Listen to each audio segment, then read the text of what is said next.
வணக்கம், welcome to malls kitchen. இன்னைக்கு நம்ம வீடியோல சுலோன் ஸ்பெஷல் மைதா ரொட்டி நல்ல புசு புசுன்னு சாஃப்டா லேயரா எப்படி பண்றதுன்னு பார்க்கலாம் வாங்க. இந்த ரொட்டியோட தேங்காய் சம்பல் வச்சு சாப்பிட்டோம்னா ரொம்ப சூப்பரா இருக்கும்.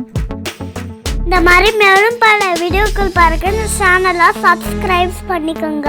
மறக்காம பெல் பட்டனை அழுத்துங்க.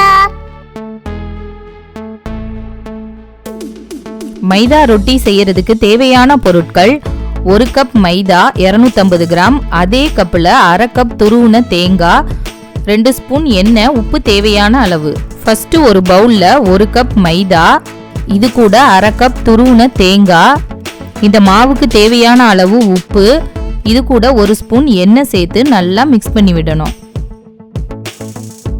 இந்த மாவோட கொஞ்சம் கொஞ்சமா தண்ணி சேர்த்து நம்ம நார்மலா சப்பாத்தி மாவு பிசைவோம் பாருங்க, அதை விட இன்னும் கொஞ்சம் சாஃப்டா பிசைஞ்சு எடுத்துக்கணும்.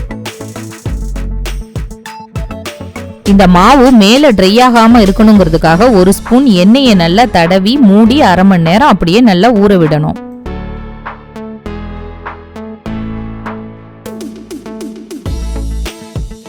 இப்ப பாருங்க மாவு எந்த அளவுக்கு நல்லா சாஃப்டா இருக்குன்னு.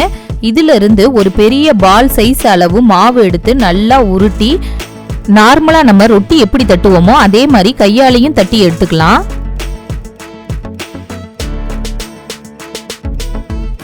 அப்படி இல்லைன்னா சப்பாத்தி கட்டையில வச்சு ரொம்ப அழுத்தி தேய்க்காம லைட்டா தேய்ச்சி இந்த திக்னஸுக்கு எடுத்துக்கணும்.